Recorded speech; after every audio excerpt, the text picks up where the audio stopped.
This does not have to be the library, but it's a great site for the library.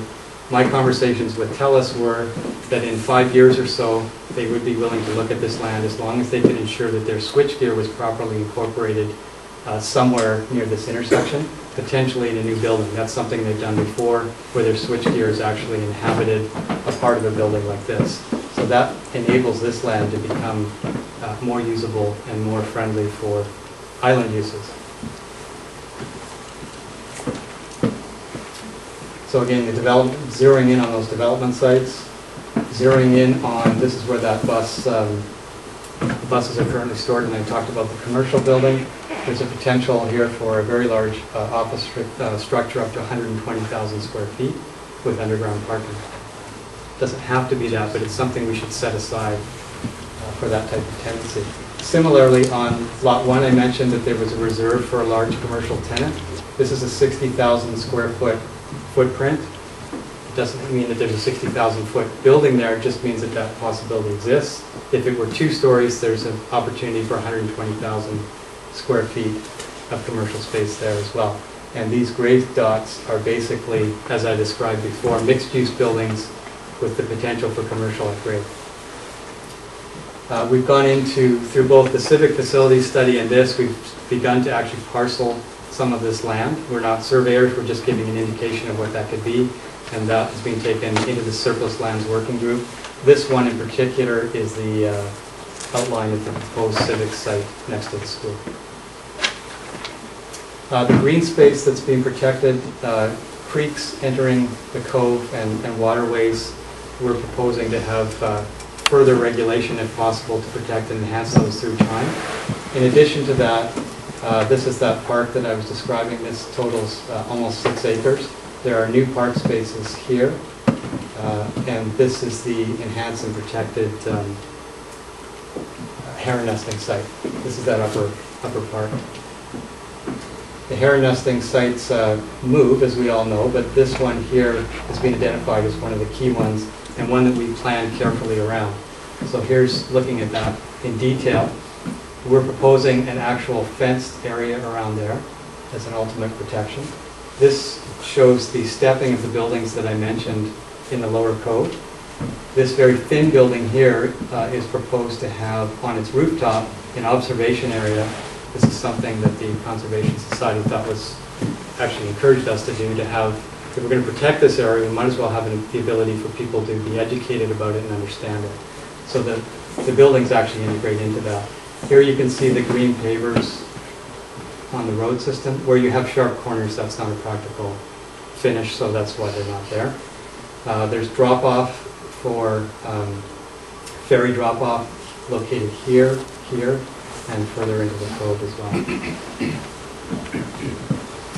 well. Cove agriculture, as Mark and I mentioned, there are numerous opportunities. We're proposing to enlarge the snake field area.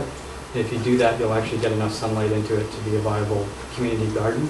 There's an existing community garden behind the school, and we've proposed that all new street trees on the sunny sides of streets actually be fruit-bearing trees. So that's sort of the civic gesture towards that.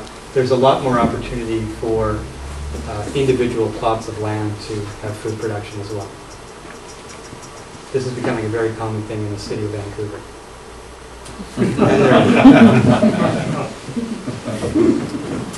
This is Salt Spring Island, which granted has better weather than we do, but it's certainly an example. And I'm not reaching out to the rest of the island, but we do have an opportunity here. Finally, the economic and social heart of the island. We've really focused on that idea. This civic spine pathway, which I haven't spent that much time on, is really an important aspect. It links people that come off the ferry or are walking through Beaufest Field or any other aspect through the ballpark, cross the road, up behind the knoll, through this new civic area, and gradually up to the new civic facilities. I think it'll be a fantastic way for people to engage that slope. Very different than heading straight up the street. Just some quick detail of that.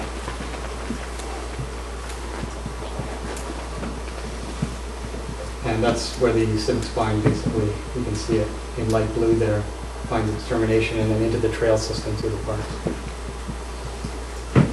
At the Four Corners intersection, I showed you a perspective of that. This is looking at the potential library and the potential mixed-use building with the municipal hall at grade, residential above, and commercial at the corners on the street.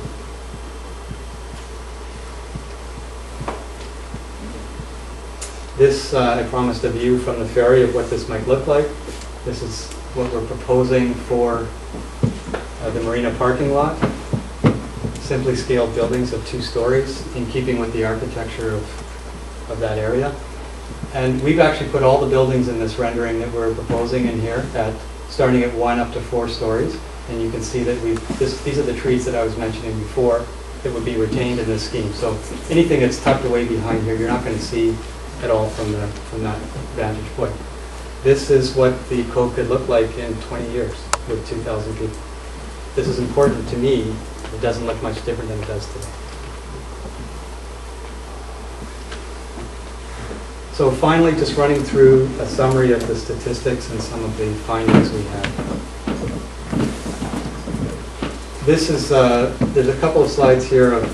This slide is basically a guess. I mean, I was asked to determine what might happen in the next little while. So we're basically saying the civic facilities phase 1 is going to be constructed by 2012. Some of the buildings on lot 3 may be constructed as well. And perhaps a couple of infill sites on the other side of Miller Road too. It's very difficult to predict how that would happen. This is a little more finite, and that is what would things look like ultimately. This represents everything we've talked about to this moment, and you obviously aren't going to be able to read everything here because it's such a large plan, but I encourage you to look on the website and look at that in more detail. And just the digital overlay of that.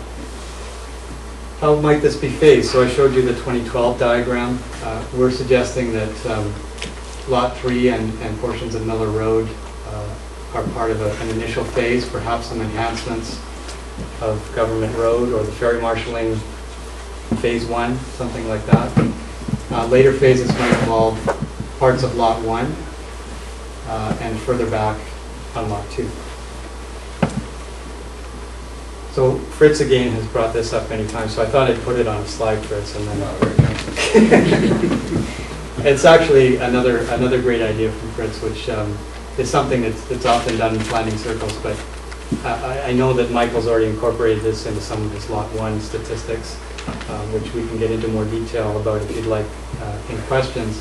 But it's an important thing. I mean, everybody's asking how many units and all that sort of thing. When zoning is flexible enough to allow for the developer to come forward with different alternatives to a solution, you get better solutions. And you get more opportunities for things like affordable housing.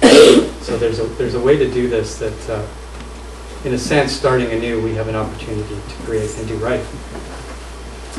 So what are some of the numbers here? So those 5 precincts or 6 precincts that I showed you, from a commercial point of view, we're looking at somewhere in the neighborhood of 5,000 to 15,000 square feet of commercial area in the civic precinct.